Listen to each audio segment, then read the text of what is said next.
For more on this story, we can bring in our international affairs editor, Philip Turle. Good to see you, Philip. What announcements can we expect today? Well, Delano, I think that what you've just been saying is pretty much the feeling the government has at the moment. There's a group of doctors in an article in a Tribune published in the influential daily Le Monde who have called for the 6 p.m. of the 8 p.m. curfew to be brought forward to 6 p.m. And applied to the whole country. Now, there are 25 departments which are currently concerned by this 6 p.m. curfew in France, mostly in the east and south of the country. But there's a growing feeling that something more has to be done to curtail the spread of the COVID-19 virus, with those figures you were just giving out are far removed from the 5,000 infections the government was hoping to get even before the Christmas break.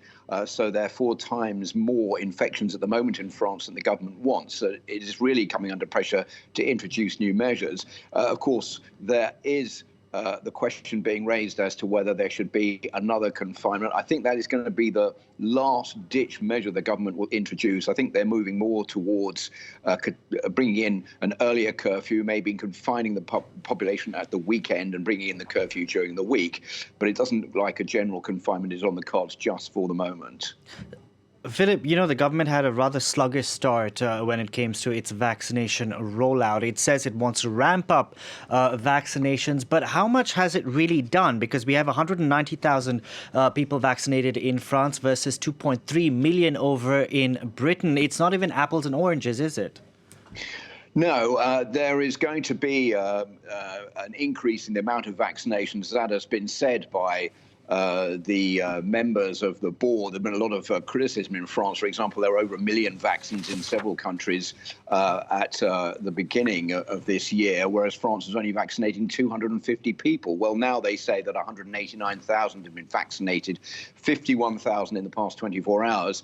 Members of the government have admitted that the vaccination program was slow, but they say that 60% of French people didn't want to be vaccinated. That wasn't helping. But they say now that there seems to be a shift in the opinion in France that more people are willing to become vaccinated because they say that is going to be one of the ways of escaping the stranglehold that COVID has over the country. And it looks like the government is pretty keen to get that vaccination program out as quickly as it can. There are 2 vaccines currently available in France. One is the Pfizer-BioNTech vaccine, the other Moderna. A third one, the Oxford AstraZeneca vaccine, is going to be rolled out by the end of January. So the government's hoping that by the end of this year, certainly by September, there may be some return to normality in France if enough people get vaccinated. Keep our fingers crossed, Philip. Thank you very much for that, Philip Turle there.